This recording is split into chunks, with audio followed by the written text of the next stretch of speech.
दिवाळीत आपल्याला सगळ्यात मोठा प्रश्न पडतो की वजन कमी करायचं आहे, पोट कमी करायचं आहे आणि मग दिवाळी खाऊ का नको.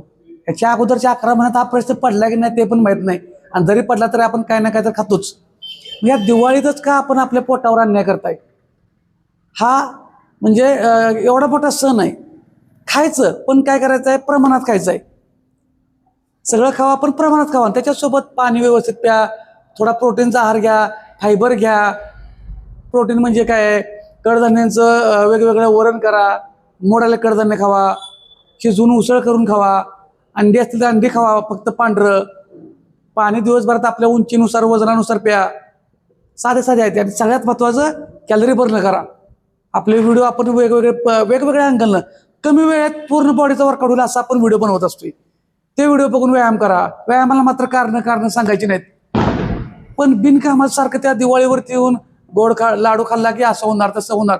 किती किलो वाढलो, दिवाळी खाल्ली 10-15 किलो वाढलं काय नाही ना, मग कशाला टेन्शन घेताय. एकदम दिवाळी खाल्ल्या बोलले की 10-15 किलो वाढणार आहे का.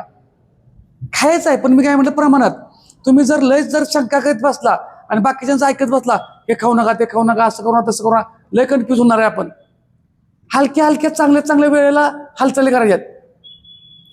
एवढं मोठं आता बघा की दिवाळी चांगली सजल्या, लाइटिंग आहे किती किती, प्रत्येक दुकानात किती लगबग चालू आहे, कपडे घ्यायला आलेत, मुलाबाळांना आपल्या कपड्याला घेतोय, कितीतरी अशी सुंदर अशी दिवाळीला, आणि त्या बिचारे पोटावर दिवाळीतच अन्याय आणायचा.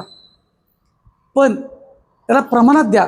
दिवाळी झाल्यावर असं व्हायला नको की खाल्ली असती बरं झालं असतं. खायचं पण तिचा पुरेपूर वापर करून घ्यायचा व्यायामातून. त्या सगळ्या कॅलरीज जेवढ्या खाल्ल्या तेवढ्या कॅलरीज बर्न करायच्यात. एवढं साधं गणित लक्षात ठेवायचं आहे. त्यामुळे लय कन्फ्यूज होऊ नका. दिवाळी झाली की आपण आपला डाएट प्लॅन चालू करणार आहोत, तेही घरचं खाऊनच. पोट आणि वजन कमी होणार आहे. आत्ता पण तसंच होणार आहे. वजन वाढून द्यायचं नाही तर फक्त व्यायामाच्या ज्या सांगतोय दररोज त्या हालचाली करा. ह्याच्या अगोदरचे व्हिडिओ ज्यांनी बघितले नसतील त्यांनी याच्या अगोदरचे व्हिडिओ बघा.